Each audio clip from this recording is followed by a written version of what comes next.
Yes! Finally! Okay, that's enough messing around. My car has looked very stock for a very long time, ever since I got the car, as you can see. And I'm very excited today because I've finally received my D2 Racing coilovers. I've been looking at coilovers for a good 6 months now, so I've been in a number of cars with different coilovers, and I finally decided to get D2 Racing coilovers because a mate of mine sells them locally in Australia. So I'm pretty sure you're familiar with the guy who I reviewed, the Orange Magna. He helped me out, he supplied some D2 Racing coilovers for me. I'll leave his business down in the description below, you can go check out his website. So anyone located in Melbourne or Australia can actually go pick up their pair of D2 Racing coilovers. They do a number of cars, they obviously do the MR2. Best if you want to get these coilovers, give them a call or a message on Facebook, and they reply really quick. So I've decided to get coilovers because I'm not happy with its current cornering performance. Now the thing is, I was following around Lachlan on a 80km/h corner and I could actually not keep up with him.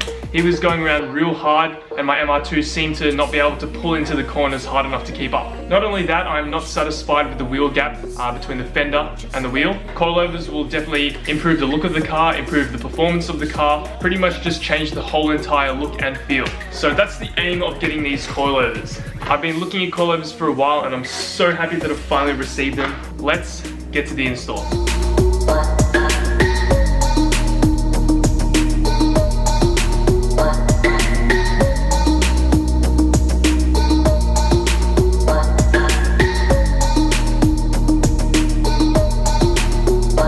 So we have run into our first problem, which I knew before I actually did this job, and that's the brake line issue. With all Toyota MR2s, for some reason the brake line is put in a bracket that is welded onto the actual strut itself, so you can't remove the brake line unless you remove the whole entire, unless you disconnect the brake line and then re-bleed your brakes, or you can just chop it off, which is what I'm gonna do. As you can see here, this bracket right there, for some reason doesn't come off. Now you see the brake line goes right through it, all the way down here, and the only way to take this brake line off the strut itself, which is what it's connected to, is to cut it off or disconnect this brake line. I don't want to have to go to the trouble of bleeding my whole entire brake system, so I'm going to get a Dremel and just cut through here and try not to cut the brake fluid, otherwise we'll have a big problem.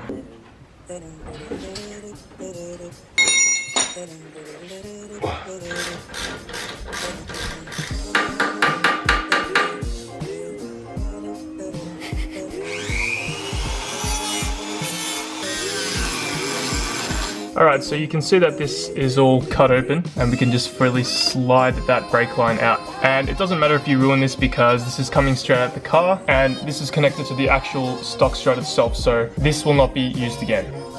All this.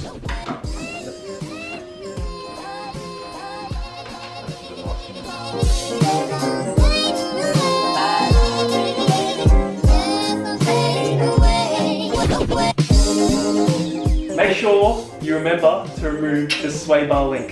Fuck me.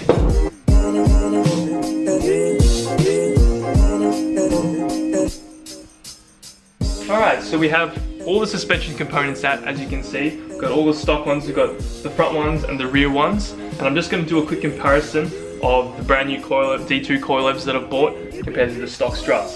So you can see that this is the front one. Oh, a massive, huge spring right here.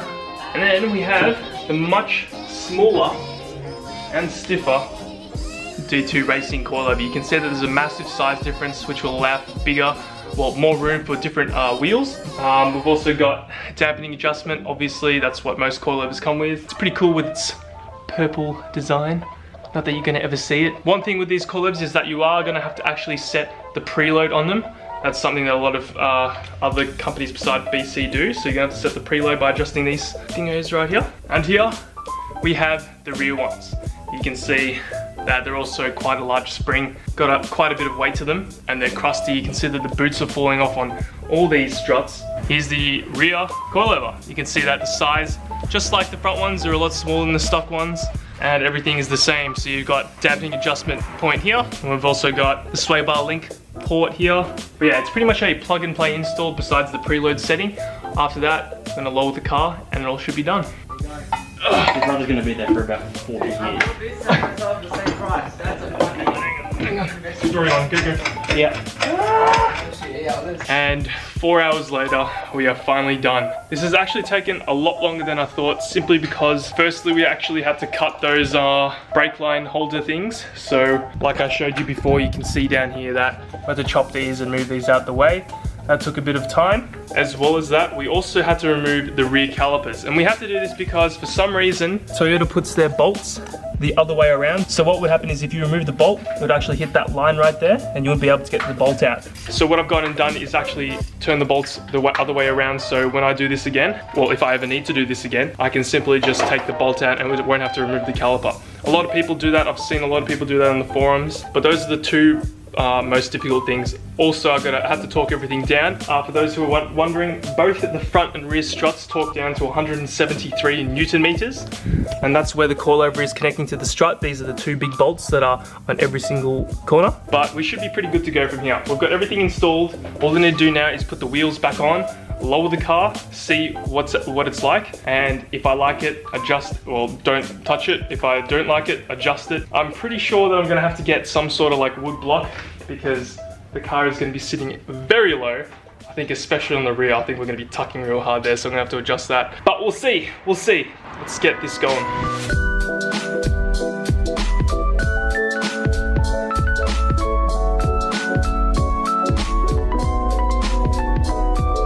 So we finally have the car all ready to go. This is the moment of truth to see if the car is perfect the way it sits. So you can see already jacked up that the wheel is significantly higher than it used to be, and it's not even on the ground yet. So this is gonna really come in hard there. I really hope it doesn't touch the guard. Now we've also got a different issue here. There's a massive gap, so I don't think it's gonna be much different, but we're gonna see what happens. We're gonna lower it and see what happens. That's fucking low. Oh my god, this doesn't stop. Dude, I can't even get the jack out. Oh my god, I actually can't even get the jack out. I'm gonna have to put it on Wood blocks? yeah, wood. Holy shit, it's touching the ground. It looks insane. Holy fuck, dude. That's dumb low. Yep. Oh my god, okay, we need to... Bruh. Your exhaust is almost touching the ground. Yeah.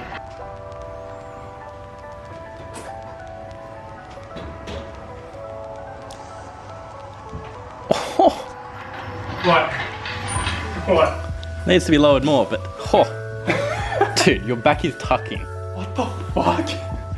Holy shit. Your back is legitimately tucking. Dude, this clearance as well, it'll work. Okay, we have to raise it a bit. Raising it? That's too low. I reckon you can get away with the back. Drop the front though. Holy shit. Holy shit. Okay, so it's day number 2 currently. It's taken me the first 4 hours of the day to properly set everything and get the ride height set, get the preload set, put everything back together, move all the tools out the way. You can see that I've been working on this quite a bit. It would have been a much easier install if the preload was set, obviously. That was not the case. But we are at the final step. We're gonna lower the whole car, see how it looks, take it for a drive, then enjoy it, I guess. 2 days in the making. Don't fuck with me, please.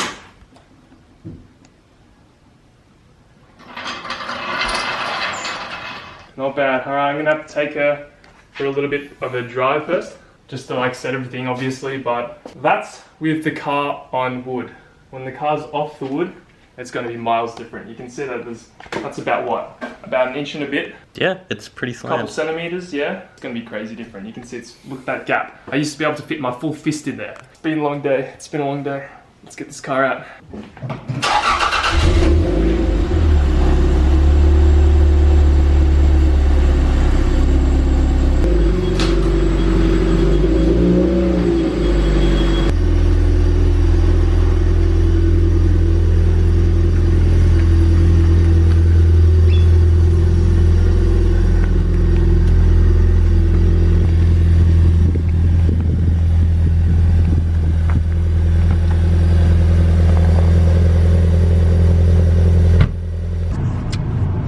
so Lachlan and I are both in the car and we've got the coilovers obviously all installed like I just showed you.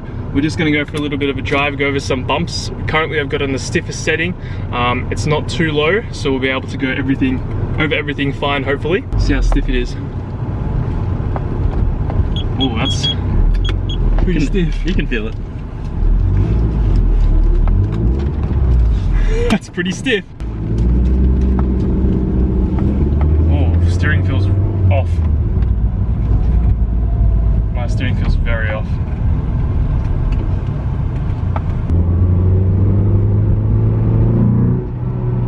First corner. Oh, oversteer. Holy shit. Yeah, I felt that. Oh, Jesus. But the steering just doesn't feel right. It's a lot easier to steer. I don't know, it just feels loose. I feel like I've like done something. It feels, look, it feels just a little bit stiffer than stock on the softest setting, which is what I was looking for. So at the moment, I'm pretty happy with this. Let's go over the first bump. Feels fine. Feels pretty close to stock. Yeah. My alignment is so off. Is it? Oh yeah, look, look.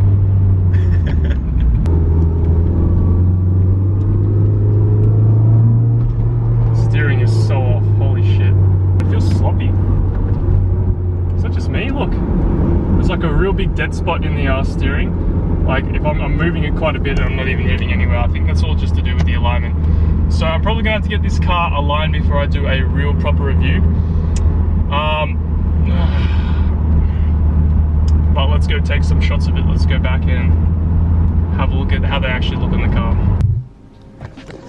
So it's pretty obvious that more fine tuning needs to be done to the car. The steering is very off, it feels very sloppy, so I'm pretty sure that's something to do with the caster. So the next step would be to align it. But before I do that, I'd like to actually drop the car a little bit because as it currently sits, it's not to a preferred height that I'd like it to be at. There is still like a large gap in between the wheel and the fender. However, there is a massive difference between how it was stock and how it sits now.